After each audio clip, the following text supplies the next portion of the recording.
सम्मानित नागरिकों नमस्कार। मैं प्रवीण मिश्रा पुनः उपस्थित हो गया हूं और बागवानी के बारे में आज कुछ बात को करना चाहूँगा। आज कुछ फुर्सत का क्षण सोचा कि बागवानी के बारे में कुछ बात कर ली जाए और ख़ास करके इस दिशा में जो नए गार्डनर हैं उनको लिए भी और जो पुराने गार्डनिंग बहुत दिनों से कर रहे हैं उनके लिए भी शायद ये ज़रूरी हो। तो आप लोग यदि ये ध्यान रखेंगे तो आपको भी काफ़ी अच्छा लगेगा। खास करके बागवानी की जब हम लोग बात करते हैं तो सिर्फ पौधों को लगाना, सॉइल मिक्स बनाना और गमले को भरना ये शामिल होता है, लेकिन बहुत सारी ऐसी छोटी छोटी बातचीत होती है जो कि हम लोग अनजाने जाने उसमें गलतियां करते रहते हैं। तो जाने अनजाने ये गलतियां हम लोग करते रहते हैं तो इसका भुगतान हमें आगे मिलता है और फिर हम देखते हैं कि हम निराश होने लगते हैं और पौधे हमारे ख़राब होने लगते हैं। कोई भी गार्डनर ये नहीं चाहेंगे कि हमारे पौधे ख़राब हों और सारा मेहनत बेकार जाए और ये जाया ना जाए, इसलिए हम लोग इस फिराक में लगे रहते हैं कि आप लोगों को नई नई जानकारी बताएं जो कि हम लोगों का स्व अनुभव द्वारा एकत्रित किया हुआ है या फिर हमारे द्वारा बहुत सारे लोग जो गार्डनिंग कर रहे हैं या हम लोगों की एक कम्युनिटी है उस पर हम लोग बातचीत करते रहते हैं और उनके अनुभव को साझा करते रहते हैं। तो उनसे भी फीडबैक बहुत सारा ऐसा मिलता है जिससे कि हम लोग चाहेंगे कि आप लोगों तक वो सारी चीज़ें पहुँचे। इस दिशा में यदि हम बात करना चाहें तो अब का जो पड़ाव है वो है सर्दियों में विंटर केयर, प्लांट केयर के टिप्स। तो आइए जानते हैं कि क्या कुछ ऐसे कारण हैं जिसे हम लोग करके सर्दियों के समय में पौधों का बचाव कर सकते हैं, पौधों के लिए सुरक्षा बना सकते हैं और इसके साथ ही हम लोग आने वाले समय की भी तैयारी कर लेते हैं जबकि अब वसंत का पड़ाव है। तो आइए जानते हैं कुछ ऐसे टिप्स को। सर्दियों के समय में हम लोगों ने देखा है कि जब हम पौधे लगाना शुरू करते हैं तो पौधों को लगाने से पहले सॉइल मिक्स का बना लिया जाना ज़रूरी होता है। सॉइल मिक्स बनाने के बाद पॉट फिलअप करने के साथ ही हम लोगों की जर्नी शुरू हो जाती है।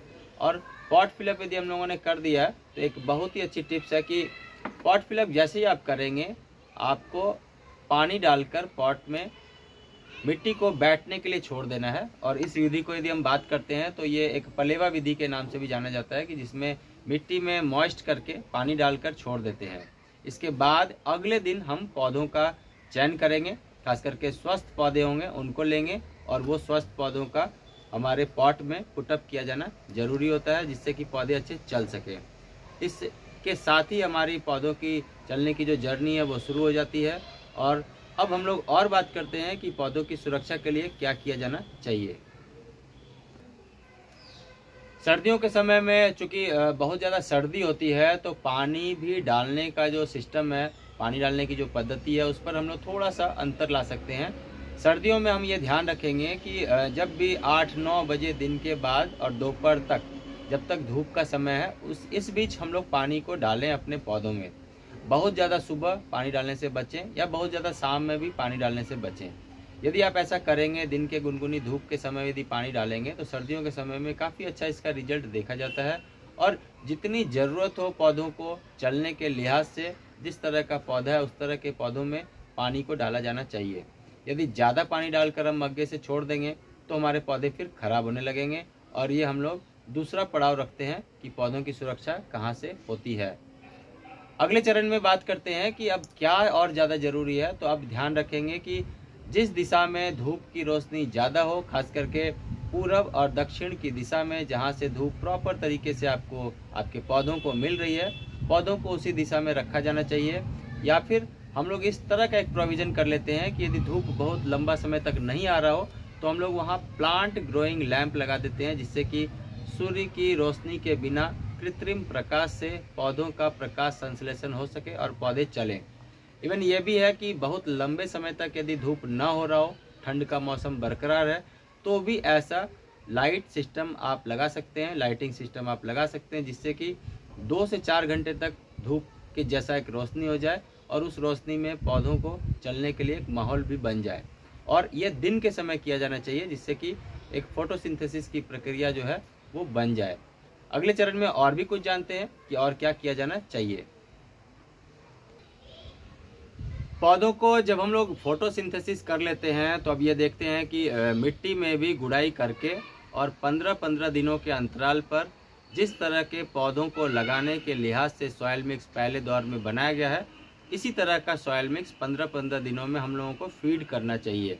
आम धारणा ये होती है कि सिर्फ गुड़ाई किया, खाद डाल दिया, तो खाद डालने का रिजल्ट वैसे ही आएगा। जबकि हम लोगों ने तरकीब पर काम किया है तो पूरा प्रॉपर तरीके से सॉइल मिक्स डालते हैं, जिसमें मिट्टी भी है और माइक्रोबियल एक्टिविटीज़ के लिए मिट्टी का भी डाला जाना जरूरी होता है, जिससे कि वो अच्छे से रिस्पॉन्ड कर सके और पौधों के साथ बॉन्ड बनाकर पौधों के जड़ को जो पोषक तत्वों की ज़रूरत है उस जगह तक वो आपूर्ति कर सके। और ये सारा एक सिस्टमेटिक वे में काम करने लगता है। जैसे ही सूर्य का प्रकाश, इसके साथ पानी, इसके साथ माहौल, मॉइस्चर, मौसम और माइक्रोब्स, ये सारी चीज़ें वहाँ पर यदि काम करना एक साथ शुरू कर दे तो पौधों की जो ज़रूरत है वो यहीं से पूर्ति शुरुआती दौर में हो जाती है और स्वस्थ पौधे होकर अच्छे चलने लगते हैं। अगले चरण में और भी कुछ जानते हैं कि ये पौधे और कैसे चलते हैं और इसके बारे में नॉलेज आप लोगों को बताया जा रहा है। पौधों के लिहाज से बहुत छोटी छोटी और बारीक बातें हैं और ये भी है कि यदि आप सिर्फ और सिर्फ पौधों को इस तरह से देखेंगे कि मिट्टी और गोबर की खाद है तो पौधे एक समय तक तो बड़े हो जाएंगे लेकिन बहुत अच्छे नहीं चलेंगे। पौधों के संपूर्ण पोषक तत्वों की जो ज़रूरत है वो मिट्टी से पहले पूरी हो जानी चाहिए, फिर पानी का भी उसमें अच्छा से एक परसेंटेज होना चाहिए, इसके साथ धूप की अच्छी रोशनी होनी चाहिए। और अब यहाँ पर बात ये हो रही है कि पौधों के पोषक तत्वों को पूर्ति करने के बाद एक हवादार और खुशनुमा माहौल भी होना चाहिए जहाँ पर पौधे अच्छे चल सकें। यदि बहुत ज़्यादा सर्दी है, अभी सर्दियों के लिहाज से बात चल रही है, तो डायरेक्ट ठंडी हवा जो दूर से चलकर पौधों पर पहुंच रही है उसे डाइवर्ट कर दिया जाना चाहिए, जिससे कि पौधों को बिल्कुल ठंडी ठंडी हवा ना मिले। और ऐसा करने का जो सबसे अच्छा तरीका वो ये है कि आपको कोई ऐसा बैरियर या पर्दा या चादर या कोई ऐसा सिस्टम बना देना होगा जिससे कि बहुत ज़्यादा ठंडी हवा पौधों तक ना पहुँचे और ये फिल्टर होकर यदि पौधों तक पहुँचती है तो पौधों को डायरेक्ट बहुत ज़्यादा नुकसान नहीं होगा और हमारे पौधे अच्छे चलेंगे। और भी कुछ जानते हैं कि और कुछ क्या टिप्स हैं अगले चरण में। पौधों के साथ जुड़ाव और पौधों के साथ फुर्सत के क्षण व्यतीत करने का भी समय आपको निकालना चाहिए। और सर्दियों में खास करके गुनगुनी धूप में यदि आप बैठते हैं और पौधों को निहारते हैं, देखते हैं, उनका सानिध्य लेते हैं और अपना भी सानिध्य उनको देते हैं, तो इससे भी पौधों को एक बहुत ही अच्छा माहौल मिलता है। और ज़रूरी ये भी है कि आपका पौधों के साथ जब संपर्क बनेगा तो इससे पौधे भी अच्छा चलने लगते हैं। एक तो ये सेंटिमेंटल पक्ष है, भावनात्मक टच है, लेकिन इसके साथ ही यहाँ पर ज़रूरत इन बातों को समझने की है कि लगभग 8 बजे सुबह के बाद जब सूर्योदय हो जाती है उसके बाद से लेकर 2 बजे दिन तक पॉलिनेटर्स का टाइम होता है। और इन पॉलिनेटर्स के टाइम में हम लोगों को ये ध्यान रखना चाहिए कि किसी भी तरह का कोई बाहरी चीज़ हम पौधों को देने से बचें। जैसे कि यदि आपने नीम ऑयल का भी स्प्रे करना है तो इस समय से बचें, और यदि आपने कोई बायो एंजाइम देना है तो भी इनसे बचें, क्योंकि ये पॉलिनेटर्स का टाइम है, जिससे कि यदि फूल उग आए हों, परागण की क्रिया होनी हो, तो आप इस समय के बाद ही अपने पौधों की सुरक्षा के लिए कोई भी तंत्र तैयार करें। पॉलिनेटर्स का आना भी बहुत ज़रूरी है। यदि पॉलिनेटर्स आपके छत तक पहुंचने लगे हैं, और ख़ास करके सर्दियों के लिहाज से यदि हम बात करते हैं तो दिन के गुनगुनी धूप में ही पॉलिनेटर्स मूवमेंट करते हैं, आते हैं, और इनके ट्रैवलिंग का जो टाइम है वो यही है। तो हम लोग ये ध्यान रखेंगे कि इन समय के बाद ही आप जो कुछ भी छिड़काव करना हो वो करेंगे। और सबसे उत्तम समय होता है इसके लिए दोपहर के बाद का, 3-4 बजे के बाद के समय का।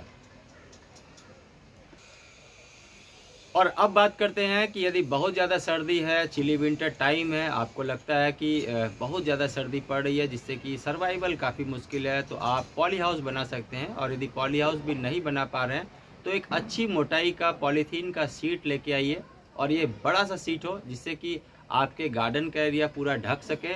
और शाम के बाद से जो कुछ ऐसे पौधे हैं जो गर्मियों के समय में चलने वाले हैं या फिर बारिश के समय में चलने वाले हैं उनको ढक दिया जाना चाहिए, जिससे कि रात में जो ड्यू है या रात में कोई फ्रॉस्ट है उनसे पौधों का बचाव हो सके। लेकिन इससे भी ज़्यादा चरम स्थिति है, और ख़ास करके हम यदि बात करते हैं कि टेम्परेचर 10 डिग्री से भी नीचे की ओर जा रहा है और रात्रिकालीन काफ़ी घना कोहरा हो रहा है, तो आपको अपने सर्दियों के भी पौधों को पूरी तरह से ढक देना चाहिए। और सुबह में जब गुनगुनी धूप होने लगे उस समय में आप धीरे धीरे इनको निकालेंगे तो ज़्यादा अच्छा रहेगा। निकालने का भी पॉलीथीन की शीट को ये समय होगा कि जैसे ही आपकी गुनगुनी धूप निकलनी शुरू हो जाए उसी समय आप निकालें, न कि बहुत तेज़ धूप में आपको ये सारी तरकीब को निकालना है। ध्यान इन बातों का रखना जरूरी है, क्योंकि यदि आप तेज़ धूप में आप पौधों के बीच ऐसी शीट को उधेड़ेंगे तो क्या होगा, एक्सपोज लग जाएगा। अचानक से वो दूसरे माहौल में है और दूसरे माहौल में धूप की रोशनी से एक्सपोज हो जाएगा, जिससे पौधों को बहुत नुकसान हो सकता है। इन सभी तरकीब के लिए ज़रूरी है कि आपका आशीर्वाद हमें मिलता रहे, और ये भी ज़रूरी है कि आपको ये सारी तरकीब यदि अच्छी लग रही हो तो आप कमेंट बॉक्स में कमेंट करके हमें बताते रहें। और पुनः मिलेंगे नई जानकारी के साथ, तब तक आप लोग भी बहुत ध्यान से रहिएगा। Thank you very much, take care, नमस्कार।